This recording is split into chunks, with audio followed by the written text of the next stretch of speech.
My name is Anna. I'm an editor at one of the big publishing houses downtown, just a regular girl who likes to keep things straightforward. Life's always been a hustle, what with juggling deadlines and squeezing in some me time. That's probably why I never really got into the whole dating scene much. I preferred my own company, usually with a good book or a quiet walk in the park near my apartment. But that all changed one sunny Saturday that seemed just like any other. I was deep into a podcast, strolling along without a care in the world. The park was buzzing with people and their pets, kids running around, it was lively.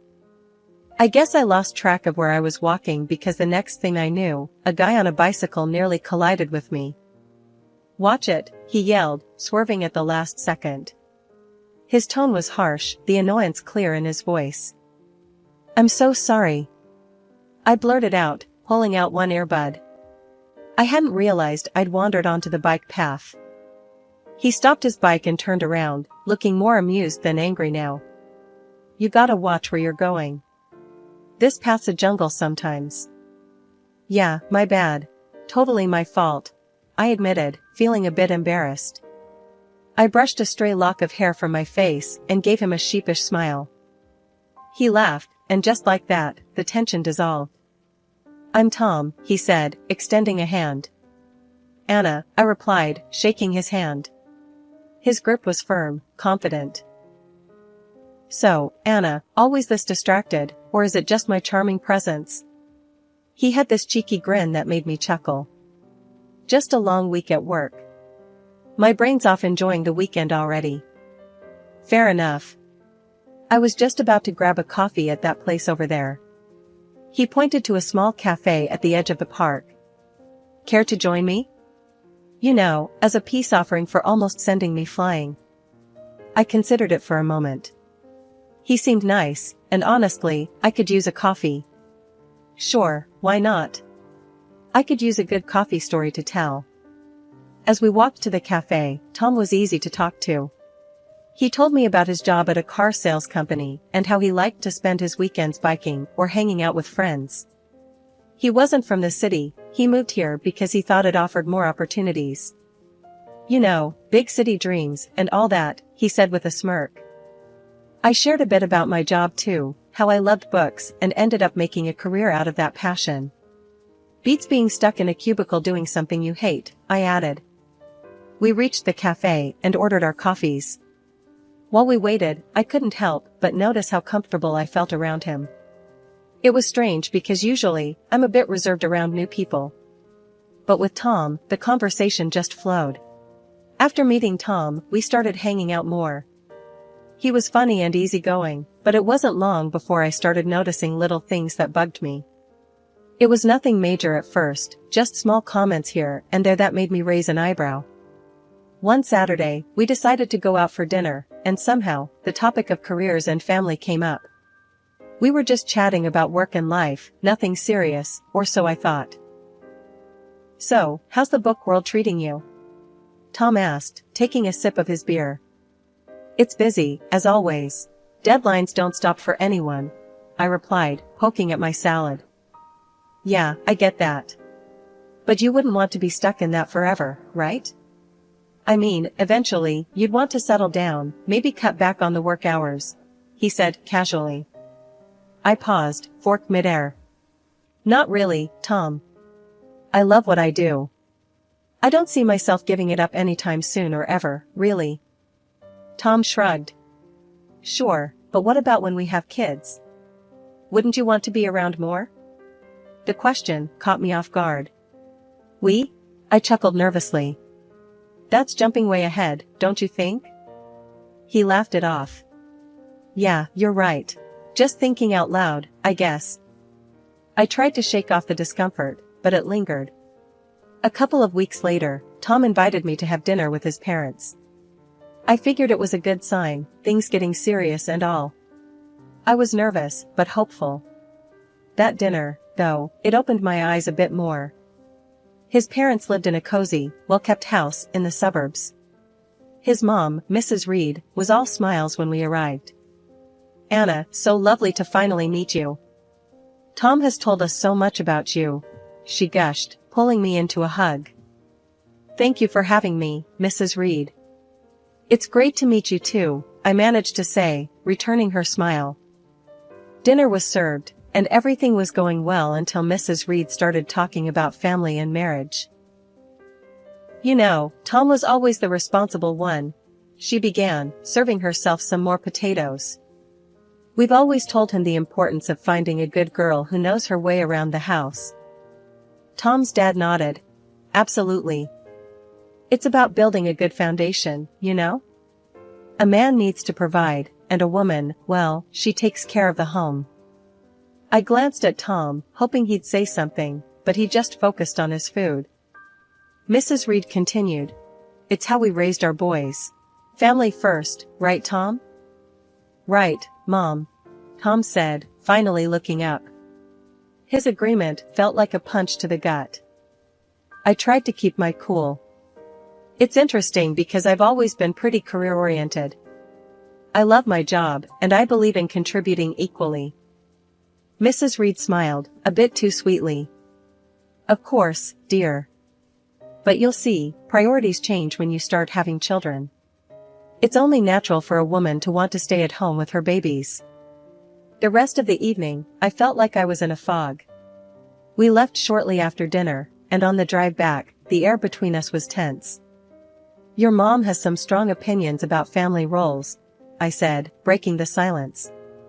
"Do you see things that way too?" He hesitated, then said, "I think there's some truth to it. I mean, it worked for my parents." Despite the uneasy dinner with Tom's parents, our relationship marched forward. Somehow, the good times seemed to outweigh the bad, and I found myself agreeing to marry him. Looking back, love must have blinded me, because those warning bells were still ringing in the back of my mind. The wedding planning started, and it was all a whirlwind. Tom wanted something simple, and so did I. We decided on a modest ceremony with just close family and friends. As the day approached, the real pressure began to mount, not about the event, but about what our lives would become afterward. After the ceremony, at the reception, Tom's mom pulled me aside. Her smile was wide, but her eyes were serious. "Anna, dear, I'm so happy for you both. Remember, a good wife supports her husband, no matter what." "Thank you, Mrs. Reed. I intend to be a supportive partner," I replied, trying to keep my voice steady. "And remember, dear, when the babies start coming, it's best if you're at home. You can't trust strangers to raise your children." Her words felt like a warning, and the finality in her tone made my stomach turn. I just nodded, not trusting myself to speak. Later, Tom and I had a moment alone. "Your mom talked to me about kids and me not working," I started, watching his reaction closely. "Yeah? She's just looking out for the future. She means well, Anna. You know how moms are." Tom brushed it off, taking a sip of his champagne. "But you know I'm not planning to quit my job, right? Even when we have kids," I pressed, needing him to understand. Tom paused, his face serious. "We'll see, Anna. Things change. We'll do what's best for our family." After our wedding, Tom suggested we move to a larger apartment, closer to his work at the car sales company. The place was nice, bigger than our old one, but it was right next door to his parents' house. I had my suspicions about why he chose this particular spot, but I agreed, hoping for the best. Once settled, the reality of our new life together began to surface. Tom started bringing up his idea of a traditional family more often, where he would be the breadwinner and I would handle the household and eventually, the kids. One evening, we sat down with our finances spread across the dining table, a mess of bills and budgets under the dim light.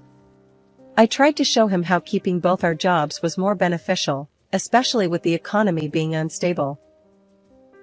"Look at these numbers, Tom. With both incomes, we're not just getting by, we're actually saving.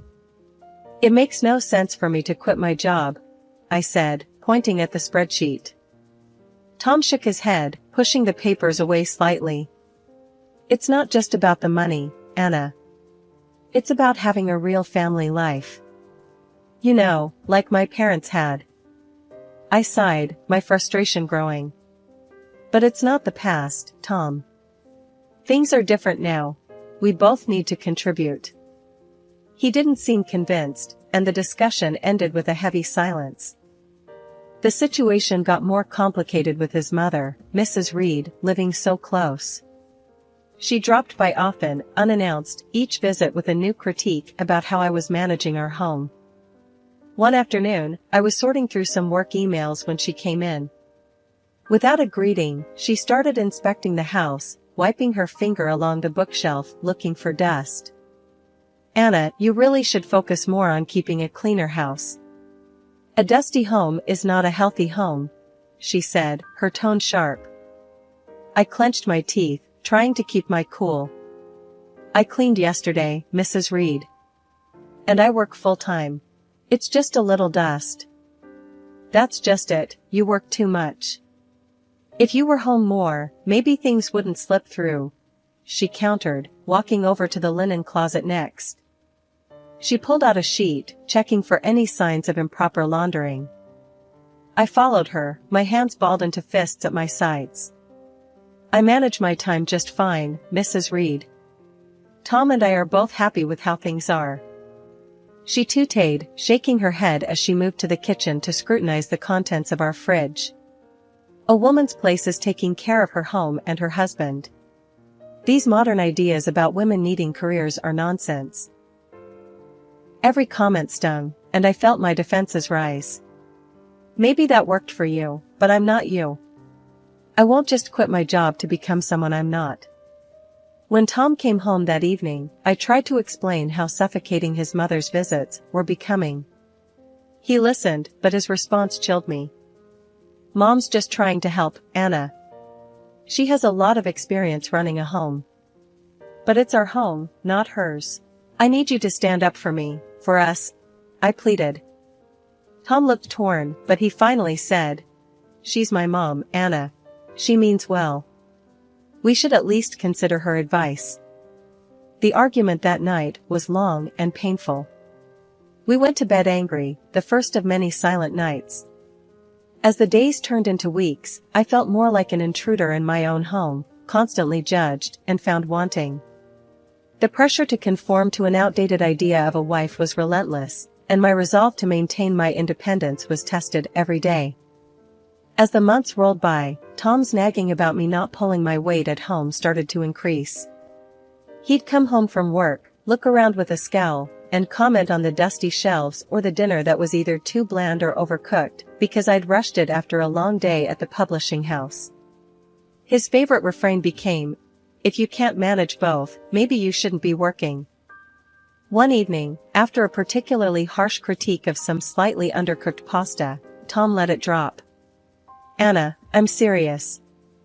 If you can't meet me halfway and take care of the house properly, maybe we should rethink this whole arrangement," he said, implying that a divorce was on the table. I loved Tom, despite everything. I didn't want our marriage to fail over something like this, so I made a decision that pained me deeply. The next day, I talked to my boss, Ellen, about quitting my job to become a full-time housewife. Ellen was shocked and tried to persuade me otherwise. "Anna, you're one of our best. Are you sure about this?" she asked, concern etching her features. "I don't see any other way, Ellen. I have to try to make things work at home," I admitted, feeling defeated. Ellen, ever the problem solver, proposed a compromise. "What if you could work from home? Manage your projects remotely. It's becoming more common now. You wouldn't have to quit." The idea seemed like a lifeline. I agreed to the arrangement but decided not to tell Tom. Instead, I told him I had resigned. He was overjoyed, thinking I had chosen our home life over my career.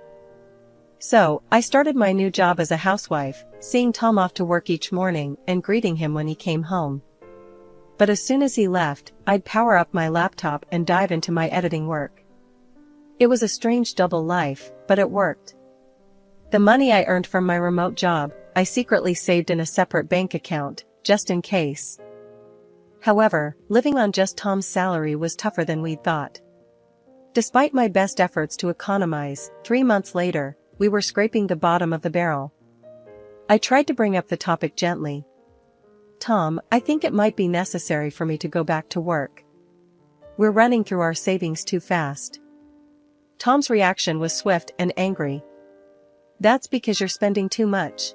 You need to learn how to save properly, he snapped. I was stunned. I hadn't bought anything for myself in months and always hunted for the cheapest deals at the supermarket. His words hurt deeply, and I felt a mix of anger and humiliation. The next day, his mother came over with a mission to teach me proper budgeting.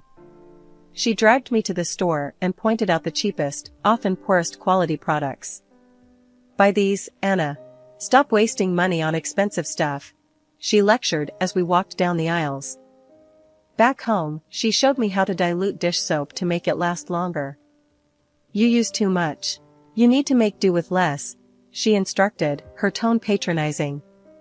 She even started checking my receipts, scolding me for any purchase she deemed unnecessary. Why are you buying this? Just stick to basics, she would say, shaking her head in disapproval. Living like this was unbearable. Every day felt more suffocating than the last. I was losing my sense of self to their imposed austerity, living under constant surveillance. The situation was becoming untenable. I was trapped in a life of pretended submission, and every part of me screamed for escape. But for now, I held on, biding my time, and planning my next steps carefully. It all reached a boiling point one drizzly Tuesday evening. I was on the phone in the living room, pouring my heart out to my mom. I just don't know how much more I can take, Mom. His mother is constantly over here, teaching me how to stretch $1 until it screams. I get it, we need to save, but this is too much. Mom's voice was a mix of concern and anger. Anna, that's not normal. You need to have a conversation with Tom about boundaries. It's your home too, not just his or his mother's playground. Just as I was nodding, feeling a bit strengthened by my mom's support, Tom stormed in from the other room, his face red with anger. He must have heard me complaining. He snatched the phone right out of my hand. A wife shouldn't be complaining about her husband and mother-in-law like some street gossip, he snapped into the phone before hanging up. I was shocked, my hands shaking a bit. Tom, you can't just grab my phone and talk to my mom that way. Oh, I can't. Maybe if you had some respect for us, I wouldn't have to. His voice was rising, and I could see the veins in his neck bulging. Tom, listen to yourself. Can't you see this isn't healthy? I pleaded, hoping to reach some part of him that remembered what love felt like. But he was beyond reason. Healthy? My mom was right. I should never have married you. His words cut deeper than I would have expected. That's enough, Tom. I'm your wife, not some puppet you and your mom can control. I shot back, my own anger flaring up now. Then act like it or leave, he shouted, his face just inches from mine. I stared at him, disbelief and sadness warring inside me. You want me to leave? At 4 a.m.? It's dark and pouring rain outside. If you don't like how things are, then yes, get out. His eyes were cold, unyielding. I knew then that nothing I could say would change his mind or the situation. Shaking, I grabbed a few essentials, my laptop, some clothes, and my phone. I went for my purse next, but Tom was quicker. He grabbed it first, holding it out of my reach. You think you're leaving with this? I earned this money, not you. Fine, keep it, I said, my voice hollow. I couldn't believe this was happening. I called a taxi and waited by the door, my heart pounding. The taxi pulled up, and I stepped out into the cold night air, the rain drenching me immediately. As I climbed into the car, a sense of surreal calm settled over me. I was doing this. I was leaving. At the hotel, as I lay in the unfamiliar bed, I couldn't help but feel a surge of relief amidst the turmoil. Despite everything, I hadn't quit my job. My secret savings account, unknown to Tom, was now my lifeline. The first light of dawn was barely peeking through the curtains when I got up. I hadn't slept much, the weight of my decision pressing down on me through the night. Today was the day I would take control back. I had an appointment with a lawyer to talk about filing for divorce. It felt surreal, like a scene from someone else's life, not mine. The lawyer's office was a stark, unassuming place tucked between a row of old brick buildings. Inside, Mr. Henderson, my lawyer, was a straight-talking man who wasted no time. "Let's get down to business," he said as soon as I sat down. "You're here to file for divorce, correct?" "Yes," I confirmed, my voice steadier than I expected. "I can't go back to the way things were." Mr. Henderson nodded, his face serious. "All right. I'll need all the details. Any joint accounts, property, anything that needs untangling." We spent the next hour going over everything. He explained the legal process, what I could expect, and what my rights were. He was thorough, ensuring I understood every step before drawing up the necessary documents. "You'll need to serve these to your husband," he instructed as he handed me the envelope, sealed with a stamp that felt like the seal on my old life. Armed with the divorce papers, I went back to the apartment I had shared with Tom. He was still asleep, probably exhausted from last night's fallout. The apartment felt different as I packed my things. Every item I tucked away marked the end of another shared chapter. By the time I finished packing, Tom was stirring. He wandered into the kitchen, bleary-eyed and clearly confused to see my bags piled by the door. "What's going on?" he mumbled, scratching his head. I didn't have much to say, just actions to take. Instead of answering, I handed him the envelope. "These are for you," I said, my voice void of the emotion I felt churning inside. Tom tore open the envelope, a frown forming as he scanned the contents. "Divorce?" he laughed, disbelief lacing his tone. "You think you can just walk out and everything will be all right?" He looked up from the papers, his eyes cold. "Come back when you're ready to apologize, and maybe I'll consider taking you back. But remember, you'll have to listen to my mother from now on." The absurdity of his words almost made me laugh, but I held it back. "I'm not coming back, Tom. I'm done. We're done." Walking out of that apartment, the air felt different, crisper, almost hopeful. I went straight to a new place I had rented days before, small, but mine alone, a place where I could start rebuilding. Each step felt heavy, but right.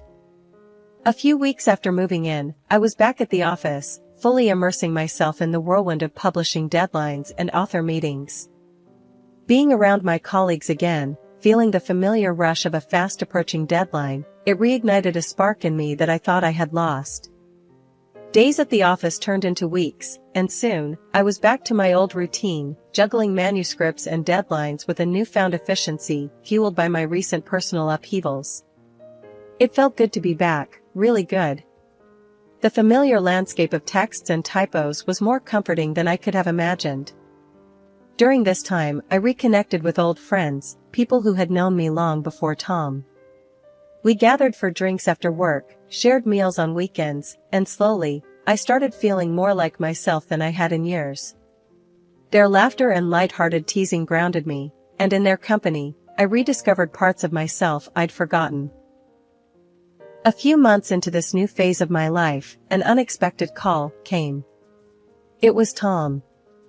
His voice was awkward, tinged with a desperation I wasn't prepared to handle.